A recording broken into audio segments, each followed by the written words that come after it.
City की भागदौड़ से दूर जब आप पहाड़ों की इस खामोशी में कदम रखते हैं तो दिल को एक अलग ही सुकून मिलता है। पालमपुर में आपका स्वागत है। दोस्तों, पिछली वीडियो में हमने देखा अमृतसर से पालमपुर तक का सफ़र।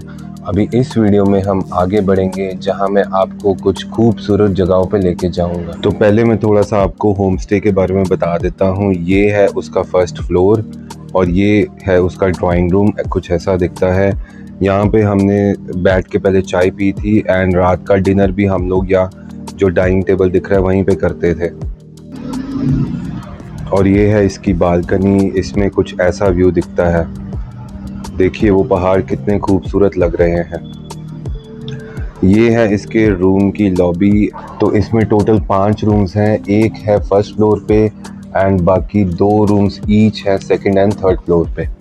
एंड अगर मैं रूम के अंदर की बात करूं तो बहुत ही neat and clean, well maintained and hygienic rooms थे।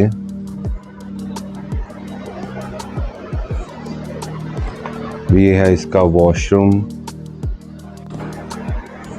काफ़ी बड़ा और वेल मेंटेन्ड है। होटल हम पहुंच गए थे अराउंड 12:15 बजे। उसके बाद हमने थोड़ा रेस्ट किया, थोड़ी सी चाय वगैरह पी एंड अराउंड 5:30 के आसपास हम निकल गए थे। आज की हमारी पहली डेस्टिनेशन है जिया मोनेस्ट्री। सो गाइस, पालमपुर धर्मशाला हाईवे से कट लेकर हम निकल चुके हैं एक हिडन जेम की तरफ। रास्ता थोड़ा नैरो है, पाइन ट्रीज के बीच से गुजरता हुआ, बट ऑनेस्टली ये एडवेंचर बिल्कुल वर्थ इट होने वाला है। अगर आपको लगता है कि हिमाचल में अब हर जगह भीड़ ही हो गई है तो मेरे आगे ये रास्ता देखो। हम जा रहे हैं जिया मोनेस्ट्री, जहां बहुत कम लोग पहुंचते हैं। पहुंचने से पहले हमें ये रास्ते में ब्रिज दिखा जहां पे फ़ोटो खींचने के लिए बहुत ही अच्छे अच्छे स्पॉट्स हैं। जो साइड पे आप शॉप्स देख रहे हैं, उन्होंने हमें बताया कि आप अपनी कार पार्क करके नीचे जा सकते हैं। वहाँ पे रिवर पे जो पत्थर वगैरह हैं वहाँ उसके ऊपर बैठ के आप फ़ोटो वगैरह खिंचवा सकते हैं। ये रही उसकी थोड़ी सी झलक। पालमपुर के जो एक्चुअल ड्रोन शॉट्स हैं उनको मैंने कंपाइल करके इस वीडियो के बीच में ही डाला है, तो बने रहिए वीडियो के अंत तक। तो अभी हम जिया मोनेस्ट्री आ गए हैं। वो सामने पार्किंग एरिया है और गेट के बाहर जो आप बिल्डिंग देख रहे हैं वो एक कैफेटेरिया है। अंदर आते ही पहली चीज़ जो आप नोटिस करेंगे वो है पिन ड्रॉप साइलेंस। जैसे कि आप ये मेरे पीछे पंछियों की आवाज़ सुन पा रहे होंगे। सामने जो ये बिल्डिंग है वो है इनका मेन प्रेयर हॉल, जो कि बहुत ही सुंदर तिब्बतियन आर्टवर्क से बना हुआ है। और ये मेरे सामने जो है वो एक पिलर है जहाँ पे बुद्धा का एक बहुत ही खूबसूरत स्टैचू बना हुआ है। और मेरे लेफ़्ट साइड पे ये जो आप बिल्डिंग देख रहे हैं ये है रेजिडेंशियल एरिया। यहाँ बेसिकली वो लोग रहते हैं जो इस मोनेस्ट्री में प्रेयर्स और मेंटेनेंस वगैरह करना इस प्रेमाइसेस की एंड बेसिकली ओवरऑल जो केयर टेकिंग वगैरह है मोनेस्ट्री की, वो सब लोग यहीं पे रहते हैं। देखिए ये भी एक गोल्डन कलर का बहुत ही अच्छा बुद्धा का स्टैचू बना हुआ है। यहाँ पे हमने फिर थोड़ी बहुत फ़ोटोज़ खींची एंड फिर हम निकल गए थे मेन मार्केट की तरफ। तो दोस्तों, जैसे जैसे हम मेन मार्केट की तरफ पहुँच रहे हैं, मैं आपको थोड़ी सी जिया मोनेस्ट्री की हिस्ट्री के बारे में बताता हूँ। जिया मोनेस्ट्री को ऑफिशियली डोरजोंग मोनेस्टिक इंस्टीट्यूट कहा जाता है। इस ब्यूटीफुल प्लेस को 8th ग्याब्जे डोरजोंग रिनपोचे ने द्रुक्पा काग्यू ट्रेडिशन को प्रिजर्व करने के लिए बनवाया था और सितंबर 2010 में इसका ग्रैंड इनॉग्रेशन खुद हिज होलीनेस दलाई लामा ने किया था। तो अब जो ये आप सामने चौक देख रहे हैं ये है पालमपुर का मेन चौक, जिसे सुभाष चौक भी कहा जाता है। इसके आगे जाने पे भी बहुत सारे शॉप्स हैं, लेफ़्ट में भी बहुत सारे शॉप्स हैं। हम मुड़ गए थे लेफ़्ट, जहाँ पे बच्चों का प्लेग्राउंड था और बैठने की भी बहुत सारे बेंचेस लगे हुए थे। तो हम लोगों ने थोड़ा सा वक्त यहीं पे बैठ के बिताया। उसके बाद हम निकल गए थे अपने रिज़ॉर्ट, जहाँ पे हमने डिनर किया और ऐसा था हमारा कुछ डे 1। डे 2 पे हम कुछ 12 बजे के आसपास निकल गए थे, जहाँ पे हमारी पहली डेस्टिनेशन थी पालमपुर की सबसे फेमस जगह सौरभ वन विहार। और मौसम भी यहाँ पे बहुत अच्छा हो गया था, हल्की हल्की सी बारिश स्टार्ट हो चुकी थी। एंड इसका जो लास्ट 1 और 2 किलोमीटर्स का स्ट्रेच था वो बहुत ही ज़्यादा नैरो था। तो अगर आप यहाँ आ रहे हैं तो आपको थोड़ा एक्स्ट्रा केयरफुल होके गाड़ी चलानी पड़ेगी, क्योंकि इसके हेयरपिन बेंड वाले जो टर्न्स हैं वो काफ़ी ज़्यादा शार्प हैं। अभी जो मेरे लेफ़्ट साइड पे आप देख रहे हैं, ब्रिज की दूसरी तरफ है सौरभ वन विहार। सो ब्रिज क्रॉस करते ही हम अपनी डेस्टिनेशन पे पहुंच जाएंगे। तो ये है सौरभ वन विहार की पार्किंग। चलिए अंदर चलते हैं। अंदर आते ही सबसे पहले आपको ये दिखेगा छोटा सा ये वाटरफॉल एंड उसके पीछे खूबसूरत से पहाड़। तो जैसे आप आगे बढ़ते हैं आपको ये दिखेगा एक पैसेज, जहाँ पे वॉक करके आप अलग अलग चीज़ें एक्सप्लोर कर सकते हैं। सबसे पहले राइट साइड पे आता है एक फ़िश एक्वेरियम, जहाँ पे काफ़ी अलग अलग स्पीशीज़ की फ़िशेस रखी हुई हैं। अगर आपके साथ बच्चे हैं तो उनको बहुत अच्छा लगेगा ये देख के।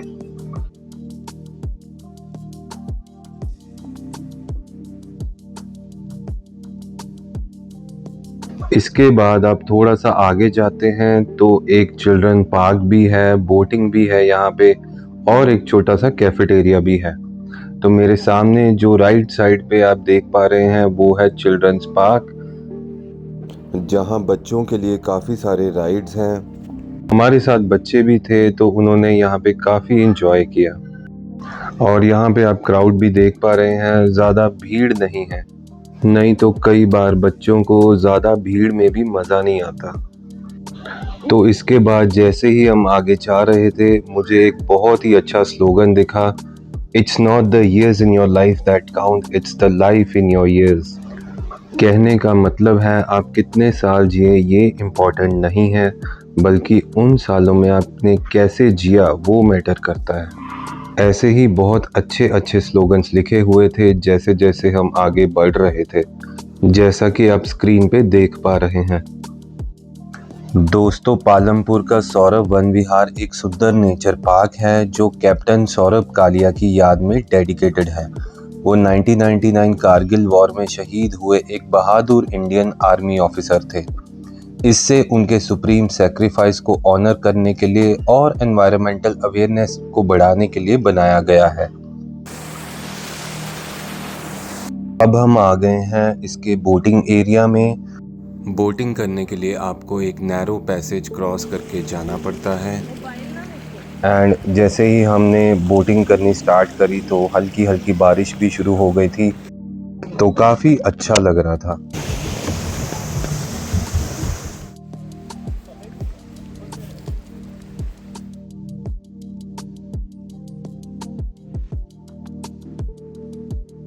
सौरभ वन विहार में करीब 2 से 3 घंटे बिताने के बाद हम निकल गए थे यहाँ के बहुत ही फेमस कैफ़े, जिसका नाम था न्यूगल कैफ़े। यहाँ पे हमने लंच किया एंड थोड़ी बहुत फ़ोटोज़ वगैरह खींची एंड इसके बाद हम निकल गए थे ट्यूलिप गार्डन्स। बट दोस्तों, ट्यूलिप गार्डन्स पहुँच के पता चला कि यहाँ पे वो गार्डन बंद है क्योंकि ऑफ सीज़न था। तो ये हमने ध्यान नहीं दिया। तो अगर आप आ रहे हैं एंड अगर आपकी लिस्ट में ट्यूलिप गार्डन है तो आप कोशिश कीजिए फरवरी मार्च के अराउंड ही विज़िट करने का। तो ये कब खुलेगा? अब अभी अगले साल लगाएंगे, अप्रैल फरवरी में। तो हमें थोड़ी सी डिसअपॉइंटमेंट हुई, बट क्या कर सकते हैं, इट्स ओके। तो इसके बाद हम निकल गए पालमपुर की एक और फेमस जगह जिसका नाम है वाह टी एस्टेट। पालमपुर का वाह टी एस्टेट 1857 में ब्रिटिश एरा के दौरान शुरू हुआ था। इसका नाम हिस्टोरिक वाह विलेज से जुड़ा है। 1953 से इसे प्रकाश फैमिली चला रही है और ये अपनी प्रीमियम ऑर्गेनिक कांगड़ा टी के लिए पूरे देश में मशहूर है।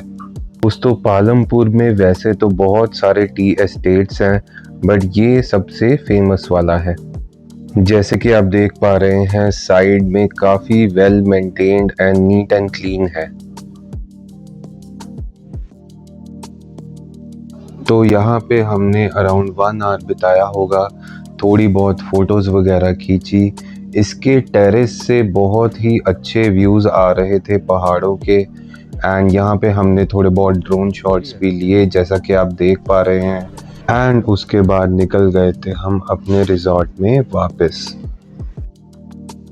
क्योंकि जब हम रिजॉर्ट में पहुंचे तब दिन ही था, तो मैंने सोचा एक हाइपर लैप्स बनाते हैं सनसेट का। तो अब मैं आपको दिखाता हूँ वो शॉट कैसा आया है।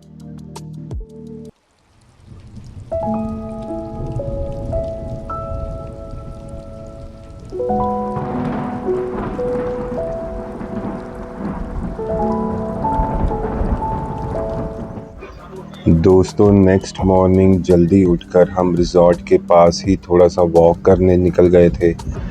एंड सुबह सुबह चाय के साथ ये जो मॉर्निंग की फ्रेशनेस है इन पहाड़ों में, इसको वीडियो में बोल के बता पाना बहुत मुश्किल है।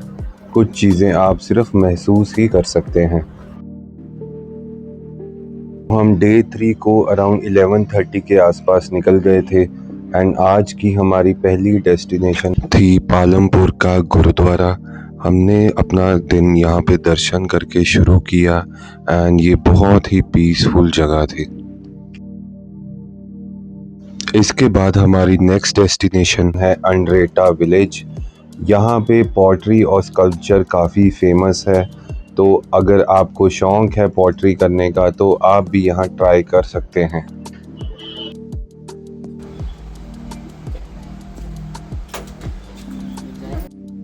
दोस्तों इसके डायरेक्ट ऑपोजिट अराउंड 1 किलोमीटर की दूरी पे है सोबा सिंह आर्ट गैलरी, जो आप इस वक्त डायरेक्टली मेरे सामने देख सकते हैं। सरदार सोबा सिंह पंजाब के एक बहुत ही लेजेंडरी पेंटर थे। वो अपने आइकॉनिक सिख गुरुस के पोर्ट्रेट्स जैसे गुरु नानक देव जी और हेरिटेजेस जैसे सोनी महिवाल और ही रांझा की पेंटिंग्स के लिए पूरी दुनिया में मशहूर हैं। उन्होंने अपना ज़्यादा वक्त हिमाचल प्रदेश के अंड्रेटा विलेज में ही बिताया है। ये जो आर्ट गैलरी है उनके नाम पे उनकी बेटी की फैमिली चला रही है। ये भी एक मस्ट विजिट हिस्टोरिकल स्पॉट है पालमपुर में। इसके बाद हम निकल गए थे अपनी नेक्स्ट डेस्टिनेशन पे, जो कि है बैजनाथ टेम्पल, जो पालमपुर से अराउंड 1 घंटे की दूरी पे है। तो ये है टेम्पल की एंट्रेंस, ये कुछ ऐसी दिखती है और थोड़ी सी आगे जाते ही ये है इसका parking area. Baijnath temple 1204 AD में बना था और इसका आर्किटेक्चर अपनी ब्यूटीफुल नॉर्थ इंडियन नगारा स्टाइल और शानदार स्टोन कार्विंग्स के लिए फेमस है। ऐसा भी माना जाता है कि रावण ने इस जगह पर भगवान शिव को प्रसन्न करने के लिए कड़ी तपस्या की थी। यहाँ से बाहर का नज़ारा बहुत ही खूबसूरत दिखता है, जैसे आप देख पा रहे हैं। यहाँ हमने थोड़े बहुत फ़ोटोज़ वगैरह खींचे और फिर हम चले गए वापस अपने रिजॉर्ट। दोस्तों उम्मीद है आपको ये व्लॉग पसंद आ रहा होगा। अगर ये आपको यूज़फुल लग रहा है तो इसको आप अपने फ्रेंड्स एंड फैमिली के साथ शेयर कीजिए। बैजनाथ से वापस आते आते हम थोड़ी देर रुके थे पालमपुर की मार्केट में। तो ये है पालमपुर की मेन मार्केट। यहाँ साइड पे आप देख सकते हैं काफ़ी सारे शॉप्स, खाने पीने के, कपड़े के और भी बहुत सारे शॉप्स दिख रहे हैं। तो ऐसा था हमारा 3rd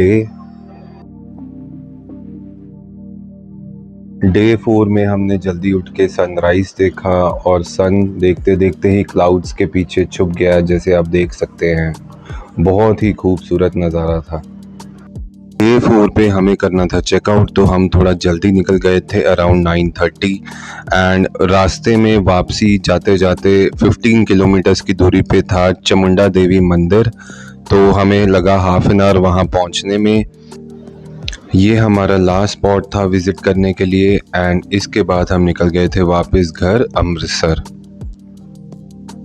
ये कुछ फ़ोटोज़ हैं टेंपल की। उस टाइम पे टेंपल पे कुछ कंस्ट्रक्शन चल रहा था, तो ज़्यादा वीडियो वगैरह मैं बना नहीं पाया, बट ये कुछ ऐसा दिखता है। बहुत ही सुंदर एंड पहाड़ियों में घिरा हुआ एक खूबसूरत मंदिर है। तो वापस जाने से पहले और वीडियो ख़त्म करने से पहले मैं आपको दिखाता हूँ पालमपुर के ड्रोन शॉट्स, जिससे आपको पालमपुर की रियल ब्यूटी का पता चलेगा।